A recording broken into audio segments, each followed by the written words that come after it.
Hi everyone, I'm Mare. I'm the creator of Living Room Concerts DMB, your favorite live music series that spotlights local talent, like who we have here today, Virg. You may know her from her bands Oh He Dead and her solo work, Virg. Hey! Hi, that's Virg. It's me. I'm a real person. You are. Thank you. I needed that. What is the story behind the lyric? I'm sick of this lonesome town. You cannot fool me with a fairy tale. That tune I wrote when I was seeing somebody years ago in my hometown here. And it's actually written from the perspective of the person that I left. So it's actually from his point of view. The whole song is. And that line is exactly about my feeling of like, this town is full of promises, so many new people, so many friendships can happen. And I saw it with these like rose-colored glasses. And he had been in this town for years and never saw it that way. And so that was something in different words that he would always say of like, kind of like, you don't understand, this place is lonely, stuff like that. And I never saw it that way. But yeah, that whole tune is written from his perspective. That is so interesting. I had no idea. So did you like set out to kind of explore someone else's feelings of being crushed by you in the town Exactly. that you live? Yeah, that those lines of like, you crushed me like a junkyard car in the middle of December is, I mean, I sing it from, it's coming from my voice, so nobody would think it's not about me, but it's actually about what I had done to that person. So we've seen our hometowns develop into something totally unrecognizable. Oh, definitely. Yeah. even coming here today, I was just like, everything changes and everything stays the same. Wow. That actually leads me to, how did you get started in music? I got started super young. My dad had this keyboard that actually, it's back there in the background, but my dad had this keyboard that he would tinker with a lot. And I was like super drawn to it. It was Roland's JX8P. And I just loved the sounds and the way that playing it made me feel. So I started pretty young. I was like 3 with that. And then at 9 years old, I joined Kids Bop, which is like No way. a real fact. Yeah, I joined Kids Bop. I was part of their online web series. So they would like mail me like a vinyl and a t-shirt, and I would go up and be like, hey, it was called Rockin' It Old School with Giulietta. So I'd be like, hey everybody, this is me, and this is a Blondie t-shirt and a Blondie vinyl, and today I'm going to teach you about Heart of Glass, and then we're going to play it. And that was what I did for a few years. I really want to name this episode Rockin' It Old School with Julieta. That's right. I had no idea about your lore. Yeah, I don't think many people know that. Yeah. Man. Is that something that's like hidden from the internet, or is that like... It's actually, so it's all wiped. Like I tried to go back on the Wayback Machine and it's not there anymore. This is now something for our viewers to find. I know you people on the internet are crazy and you can find anything. So yeah. Rockin' It Old School with Giulietta on Kids Bop. Perfect. Oh my goodness. I should have made you do your Kid Bop song. But yeah, I did that, and then I did open mics for years, joined some bands, made some bands, and toured a bunch, and now we're here. Oh yeah. And I'm so glad you're here because honestly, I feel like one of your biggest fans of the Virg's Weeks albums. Piano allowed me to use Weeks in my short film Lady Frankie, which is coming out very soon. Like and follow and love forever. But I've been spending the last like 2-3 years like really, really listening to it and like really enjoying it. I feel like you captured so many feelings I have and had living here. Thank you for doing that. I feel that I'm a very like visual person when I'm writing. And so to me, it is the biggest honor to have my music involved in somebody's film. It's really, really special. In the process of making Lady Frankie, I felt that by describing my experiences, I was able to later that version of myself and move on. Do you connect to that? Do you think sometimes I feel like when I'm making art, it's like an alchemizing process for like grief? How do you feel about that? I think that every piece of music that I've made has taught me a lot about myself and the people around me. Music has always been like a very therapeutic process for me, and there's been so many times that I've written songs that have turned into something else over the years. Like I will have vomited out something I don't really understand, and then years later I realize, oh, that's what that was about. Or even in some ways in like a manifestation way, like I'll write about something and then it will happen. Life imitates art. Yeah, it's a beautiful thing. But yeah, I do agree that it is very much intertwined with grief and managing all the things that are going on. I think I pinpointed grief because it's one of the transformative emotions. I think that's what I was getting at. Like, do you feel like with every album you get to either become a new person or lay to rest a new person? Yeah, definitely. I think because for me, albums take so long that I'm not the same person I was when I started it like 2 years ago or 3 years ago. But yeah, definitely I do.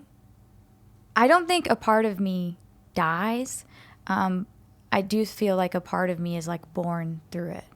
Yeah. Like the phoenix. We rise through the ashes. Exactly. Who are your biggest artistic influences? This is such a tough question because it's always changing. My young ones, when I was a kid, definitely David Bowie, Joan Jett. I was like certain I was going to be Joan Jett. So I mean, I'm dyeing my hair black. I'm cutting it. I'm playing the guitar. Like I want to be Joan Jett. Yeah, and those were like definitely my early. And I'm also from Italy, so this artist Mina is a huge influence for me, especially not just in songwriting, but in her like singing style and how emotional it is. And then like modern stuff, I'm super into Jim James, Kevin Morby. I love Peaches.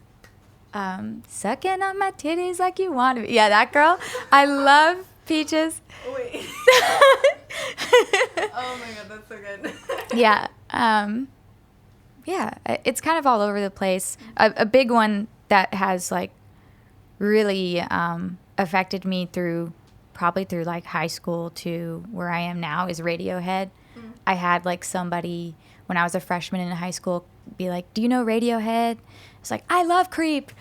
They immediately like gifted me In Rainbows. You have to listen to this, and I didn't really get it at the time, and then years later it came back to me, and I'm glad it did. I love the song Creep. I'm not gonna lie. I kind of thought of it as like a like whatever song for a while, but then I saw a woman perform it, and I was like, oh, Yeah. rock the fuck on, yes. Rock and roll. Rock and roll. Oh my god. What's your end goal besides being an artist and making music? You don't have to have one, but like, do you have like an album you really want to make? Do you have like what's it called, a venue that like you're aiming towards? I like that because I don't really have an end goal. I feel so bad about that because people who are so gifted and experienced, they have everything so planned out and with like spreadsheets and shit. And no one knows anything. Yeah. Spreadsheets make me feel better, but like, has it ever worked out like that? Yeah, and for some people it does because they're so goal motivated, and it's never been that for me. It's just like I said, it's therapeutic. I have to do this, and I don't know why, and I don't think I'll ever know why. But in terms of like small goals, I would love to play Austin City Limits live, like their actual festival that they throw on. And then for albums, I would love to make an album that is one song. Oh. You know, when you like drop the needle and the music never stops. That is something that is a big goal for me. Yeah. But I'm so particular with that kind of stuff that it might not be for some years. But I would love to do that. Would it be kind of like, I immediately thought of like a folk song, like would it kind of be like one long story, do you think? Yeah, like a concept album. Mm-hmm. Yeah, like something that all revolves around one thing. Yeah, it would be super cool. Well, I'm excited for that. I'm excited for you to play your long-ass song at Austin City. Thank you. Yeah. Everybody sit down. It's going to be like 45 minutes. Chill out. You're going to love it. I do have like one album that I'm working on right now that I haven't done before. It's like all instrumental. Ooh. With like soundscapes and stuff. And I think I'm going to call it Sits Bath or like Synths. It's like a synth bath, but it's called synth bath because it's like the thing that you can cut this if you don't want it, but it's like when like a woman gives birth or like if somebody has like a hemorrhoid, they sit in this thing called like a sits bath. And it's just so funny because there's also something called a synth bath. So I have a goal to make an instrumental record. That's awesome. Called that. Is the cover like... It's totally going to be me in one of those things. Yeah. Like, absolutely. Oh my God, that's awesome. You're great, man. I love butthole-based ideas. Yeah. Or hemorrhoid-based ideas. What advice would you give to your younger self? Don't go to that weird dude's house. Yeah. Yeah.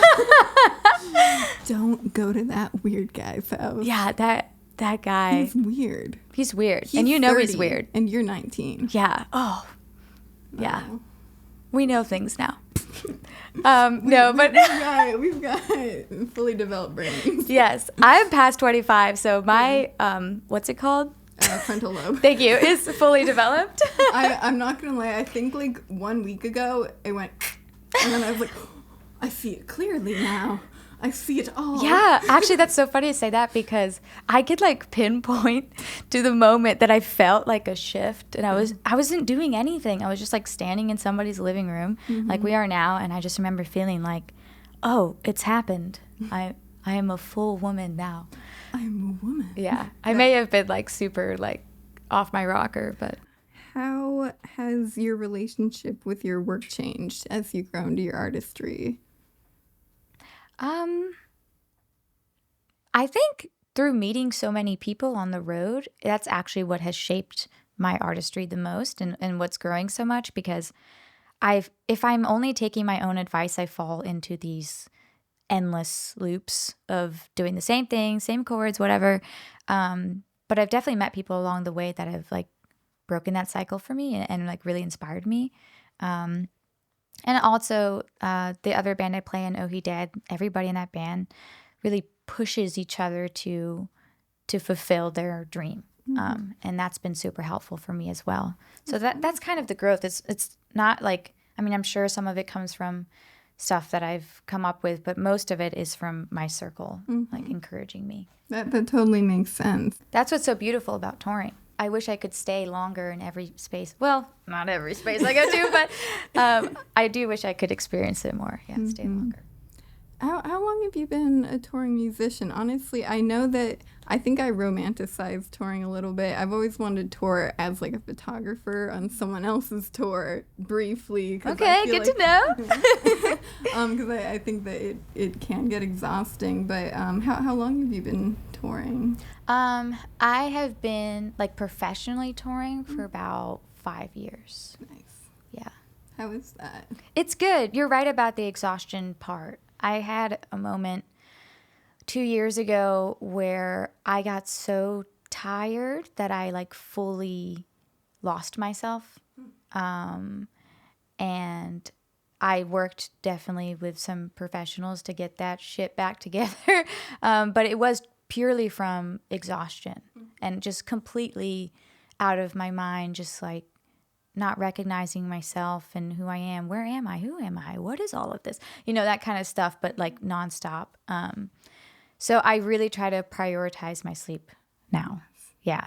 Very important. It's scary. Yeah.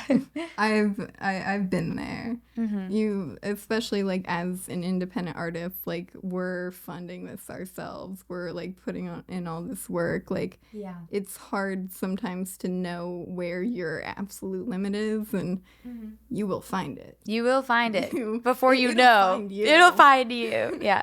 But it is a beautiful experience. Mm-hmm. It's awesome meeting all new kinds of people and just seeing different kinds of landscapes.